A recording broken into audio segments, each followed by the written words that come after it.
Hello दोस्तों, स्वागत है आपका फ्लेक्सिबल लर्निंग क्लासेस में। और हमारा केमिस्ट्री का चैप्टर चल रहा है, केमिस्ट्री का फर्स्ट चैप्टर क्लास 12 की सोल्यूशन, है ना। सोल्यूशन चैप्टर चल रहा है और इसका बेसिक आइडिया जो है सोल्यूशन का मैंने आपको प्रीवियस वीडियोस में दे दिया है कि सोल्यूशन क्या होता है। सोल्यूशन एक होमोजीनियस मिक्सचर है जो सोल्यूट और सॉल्वेंट से बना होता है।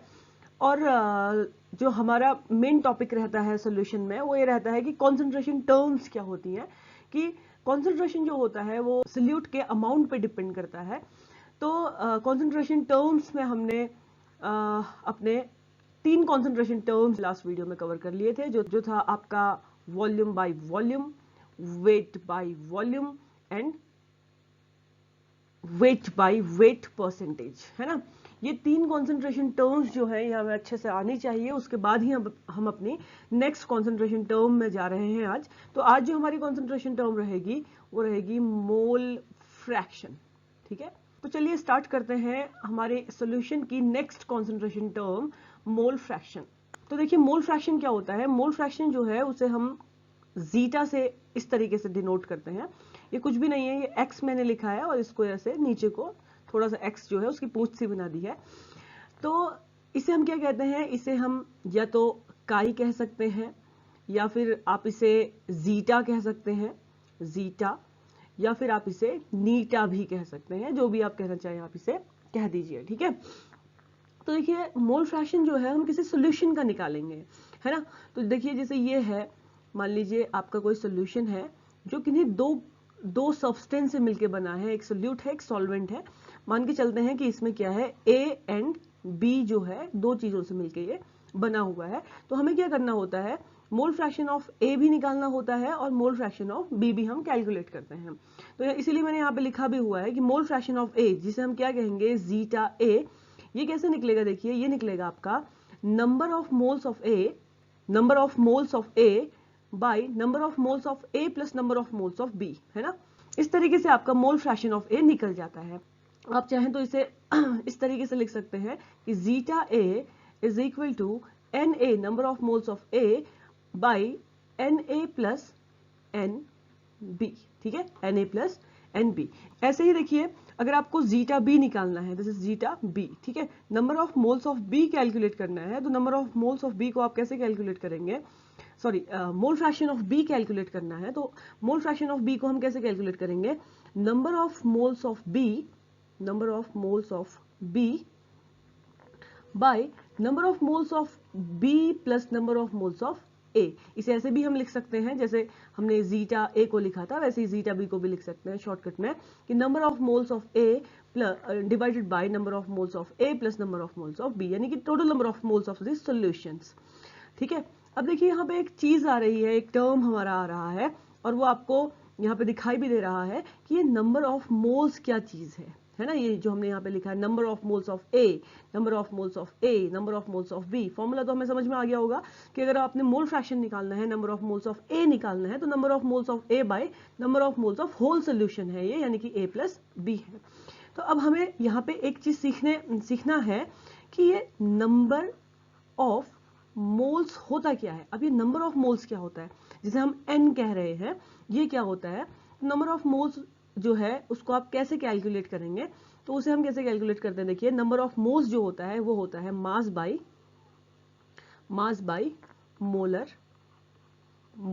मास। इस फॉर्मूले को कभी भी नहीं भूलना है। क्यों नहीं भूलना है, देखिए अगर आपके इस तरीके का क्वेश्चन है, मान लीजिए आपसे कहा जाए क्वेश्चन, ठीक है, आपसे ऐसा कहा जाए कि calculate number of moles of NaOH, है ना, number of moles of NaOH if 40 gram NaOH is dissolved in 100 gram of water, 100 gram of water, मान लीजिए क्वेश्चन है। तो हमें क्या करना है, देखिए हमें NaOH का, इस NaOH का नंबर ऑफ मोल्स को कैलकुलेट करना है। तो इस क्वेश्चन में देखिए हमें क्या दिया हुआ है, मास ऑफ NaOH गिवन है, मास ऑफ NaOH गिवन है। आपसे क्या कह रहे हैं कि एक सोल्यूशन है, इसमें 100 ग्राम वाटर है, 100 ग्राम पानी है, और इस पानी में हम क्या कर रहे हैं, 40 ग्राम क्या डाल दे रहे हैं, NaOH आप इसमें ऐड कर दे रहे हैं। तो आपसे कह रहे हैं नंबर ऑफ मोल्स ऑफ क्या निकालिए, number of moles of NaOH निकालिए। तो number of moles of NaOH के लिए फॉर्मूला होगा मास बाई मोलर मास, जो हमने यहाँ पे लिखा हुआ है, आप देख सकते हैं ये कि हमने यहाँ पे क्या लिखा है, मास बाई मोलर मास, है ना, ये आपका मास बाई मोलर मास है। तो हम इसमें हमें मास जो है वो दिया गया है, देखिए मास ऑफ NaOH हमें 40 ग्राम दिया गया है। अब हमें क्या निकालना है इसमें, हमें इसमें मोलर मास को कैलकुलेट करना पड़ेगा NaOH के। तो NaOH का मोलर मास क्या होता है, देखिए NaOH Na का एटॉमिक मास 23 प्लस O का एटॉमिक मास 16 प्लस आपका हाइड्रोजन का एटॉमिक मास 1, यानी कि इसका एटॉमिक मोलर मास आपका होता है 40, है ना। Molecular mass of sodium hydroxide is 40। तो NaOH कितना आ जाएगा, यानी कि number of moles of NaOH कितना आ जाएगा, मास आपको 40 गिवन था, दिस वन, है ना, मास आपको गिवन था, और मोलर मास अभी आपने कैलकुलेट किया, तो ये इसका नंबर ऑफ मोल्स कितने आ गए, 1 मोल, समझ रहे हैं ना। तो इस तरीके से आप नंबर ऑफ मोल्स को कैलकुलेट करेंगे। तो जब आप मोल फ्रैक्शन को कैलकुलेट करते हैं, तो आपको मोल फ्रैक्शन क्या होता है ये पता होना चाहिए। दूसरा आपको ये पता होना चाहिए कि n को कैसे कैलकुलेट किया जाता है। तो ये कैलकुलेट किया जाता है मास बाई मोलर मास। इस सोल्यूशन के लिए जीटा ए यानी कि mole fraction of A plus mole fraction of B जो होता है, इसकी वैल्यू हमेशा क्या आनी चाहिए, इसकी वैल्यू हमेशा 1 आती है। ये आप हमेशा याद रखेंगे कि सोल्यूशन का मोल फ्रैक्शन जो होता है वो 1 होता है, और सोल्यूट और सॉल्वेंट या जो भी उसमें कंपोनेंट्स होंगे उनका मोल फ्रैक्शन आप इन फॉर्मूलाज से कैलकुलेट करेंगे, जो मैंने यहाँ पे लिखे हुए हैं, आप इनका यूज करेंगे, ठीक है। तो इससे रिलेटेड हम एक न्यूमेरिकल करते हैं। देखिए क्वेश्चन लिखा हुआ है आपका कि 40 gram of NaOH is dissolved in 54 gram of water, calculate the mole fraction of water and NaOH, दोनों का मोल फ्रैक्शन आपको कैलकुलेट करना है। तो ये एक सोल्यूशन बनाया हुआ है। इस सोल्यूशन में क्या है, इस सोल्यूशन में वाटर है ना, इस सोल्यूशन में क्या है, वाटर है, ये वाटर है, और वाटर का आपको मास दिया हुआ है कि ये भाई 54 ग्राम है, ठीक है। और इसमें क्या कर दिया गया है, इसमें इसके बाद NaOH को डाल दिया गया है, इसमें NaOH मिक्स किया गया है, दिस वन इज NaOH जो मैंने ब्लू कलर से बनाया है, और NaOH का भी मास आपको दिया गया है 40 ग्राम, ठीक है।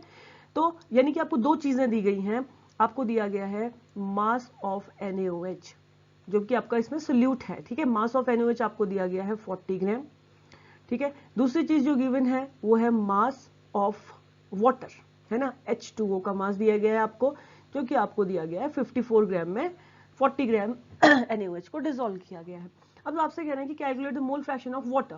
तो देखिए मोल फ्रैक्शन ऑफ वाटर को कैलकुलेट करना है, तो उसका फॉर्मूला क्या होगा, मोल फ्रैक्शन ऑफ वाटर को आपने कैलकुलेट करना है, तो ये होगा number of moles of water upon number of moles of water plus number of moles of NaOH, ये फॉर्मूला आपका होगा, है ना।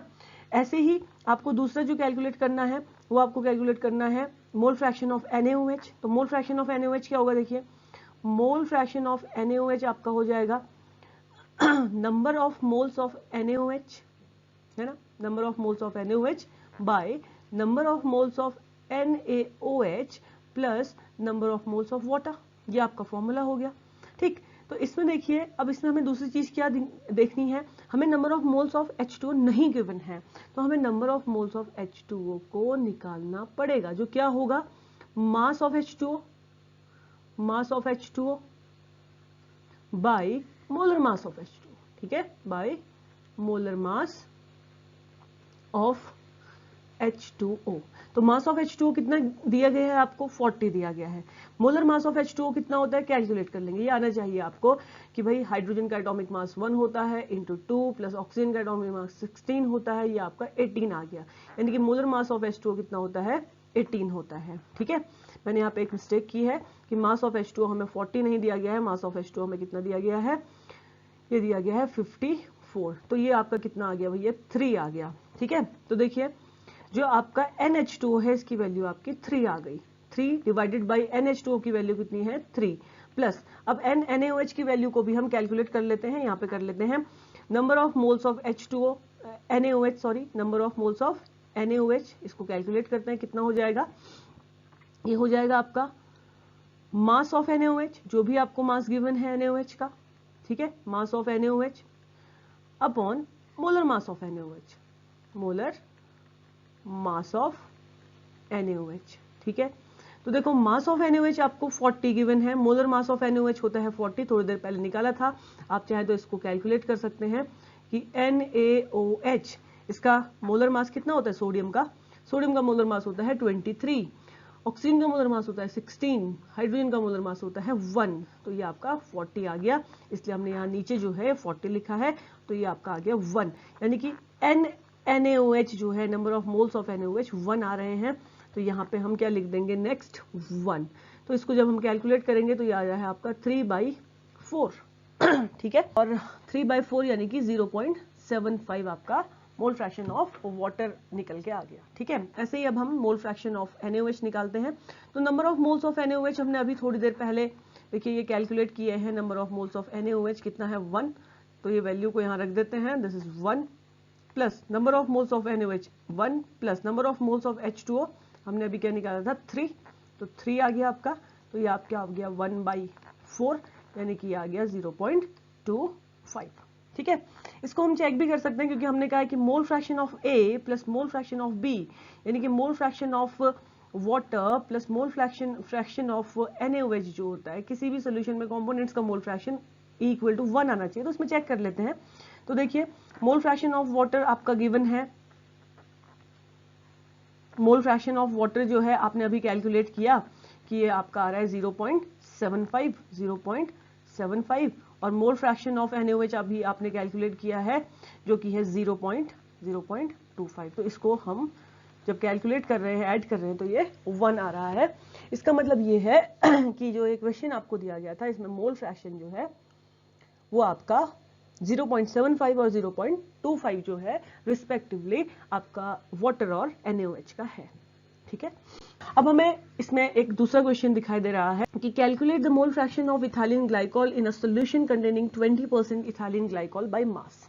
तो देखिए यहाँ पे क्या लिखा हुआ है 20% इथाइलिन ग्लाइकॉल बाय मास।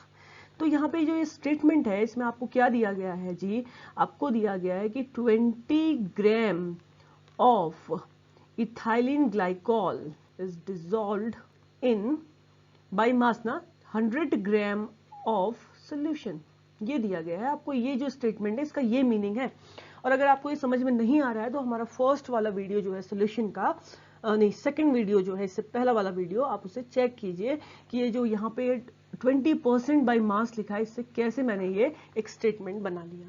अब देखिए हमारा जो हमें कैलकुलेट क्या करना है, देखिए हमें कैलकुलेट करना है मोल फ्रैक्शन ऑफ इथाइलिन ग्लाइकॉल। पहले तो इथाइलिन ग्लाइकॉल जो होता है अगर आपको इसका फॉर्मूला नहीं आता फिर आप ये नहीं कर पाएंगे, इस तरीके के क्वेश्चन जिसमें फॉर्मूला आपको अगर नहीं पता है या फिर नहीं लिखा गया है। तो हमारा जो इथाइलिन ग्लाइकॉल होता है इसका फॉर्मूला होता है C2H6O2।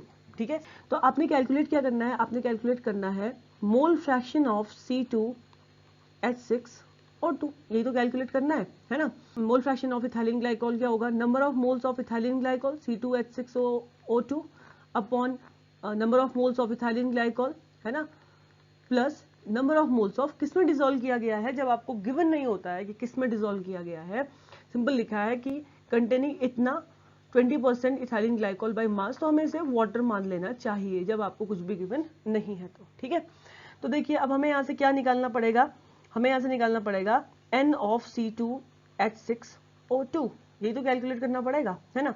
तो ये क्या हो जाएगा, गिवन मास जो भी आपको मास दिया गया है, given mass by molar mass, simple सी बात है भाई, मोलर मास। मास क्या दिया गया इथाइलिन ग्लाइकॉल का, यहाँ पे ये इस स्टेटमेंट में छिपा हुआ है कि भाई मास जो है इथाइलिन ग्लाइकॉल का वो 20 है। ठीक है भाई, मोलर मास क्या होगा, मोलर मास को आपको कैलकुलेट करना पड़ेगा, यहाँ पे साइड पे करते हैं C2H6O2, है ना। तो 12 × 2 प्लस 1 × 6 प्लस 16 × 2, तो 24 प्लस 6 प्लस 32 यानी कि 30 प्लस 32 यानी कि 62, तो ये आपका आ गया 62 आ गया आपका molar mass of ethylene glycol. ठीक है, तो ये क्या चीज है, NC2H6O2 ये चीज है। तो कैलकुलेट करेंगे तो इसकी वैल्यू आ रही है आपकी 0.322, इतने लगभग आ रही है, इतने मोल्स। ठीक है, ये हो गया। तो यहाँ पे जो आपने number of moles of C2H6O2 है, ये आपने निकाल दिया 0.322 अपॉन 0.322 प्लस, अब वाटर का नंबर ऑफ मोल्स निकालते हैं, number of moles of water कितना हो जाएगा गिवन मास। अब देखो वाटर का मास क्या दिया गया ये हमें निकालना पड़ेगा जी, है ना। वाटर का मास हमें क्या दिया गया, स्टेटमेंट में क्या कह रहा है कि 20 ग्राम ऑफ इथाइलिन ग्लाइकॉल जो है वो डिसॉल्व किया गया है 100 ग्राम ऑफ सोल्यूशन में। तो देखिए ये कोई पूरा का पूरा सोल्यूशन जो है, सोल्यूशन का मास आपको दिया गया है 100 ग्राम, जिसमें से 20 ग्राम तो जी आपके हो गए C2H6O2, है ना, इथाइलिन ग्लाइकॉल हो गए। तो 100 यानी कि आपको mass of solution is equal to, आपको पता है mass of solute plus mass of solvent होता है ना। तो आपको मास ऑफ सोल्यूशन दिया गया है 100, मास ऑफ सोल्यूट दिया गया है 20 और मास ऑफ सोल्यूशन आपको निकालना है ना, मास of solution, mass of solvent आपको निकालना है। तो ये कितना आ जाएगा, मास ऑफ सॉल्वेंट कितना आ जाएगा जी, 100 माइनस 20 यानी कि 80 है ना। मास ऑफ सॉल्वेंट कितना है 80, तो 80 जो है आपका मास ऑफ सॉल्वेंट इसमें से है भाई। 100 में से 20 जो है इथाइलिन ग्लाइकॉल है, तो वाटर कितना होगा 80 तो होगा, है ना। और मोलर मास ऑफ वाटर कितना होता है 18 होता है, ये आपको पता है, नहीं पता है तो आप कैलकुलेट करेंगे, ठीक है। 2 + 16 इज इक्वल टू 18, इस तरीके से आ जाएगा, है ना। और ये वैल्यू आपकी क्या निकल के आती है 4.44, इस तरीके से आती जा रही है, यानी कि आपने यहाँ क्या रखना है 4.44, ये हो गया आपका। अब इसे सॉल्व कर लीजिए, 0.322 डिवाइडेड बाई, इसको ऐड कर लेते हैं, तो 4 2 6, 4 2 6, 7 और 4, तो इसको कैलकुलेट कर लीजिए, तो ये आ रहा है आपका 0.067 इतने मोल्स। बाकी मोल्स किसके होंगे इसमें, वाटर के होंगे, हमें सिर्फ एक ही के कैलकुलेट करने थे, ठीक है। तो इस तरीके से आप मोल फ्रैक्शन को कैलकुलेट कर सकते हैं। मोल फ्रैक्शन को कैलकुलेट करने के लिए नंबर ऑफ मोल्स निकालना आपको आना चाहिए, ठीक है। तो आज की वीडियो में हमने बहुत एक मेन टॉपिक पढ़ा है जो हमारे आगे आने वाले relative lowering of vapour pressure में काम आएगा।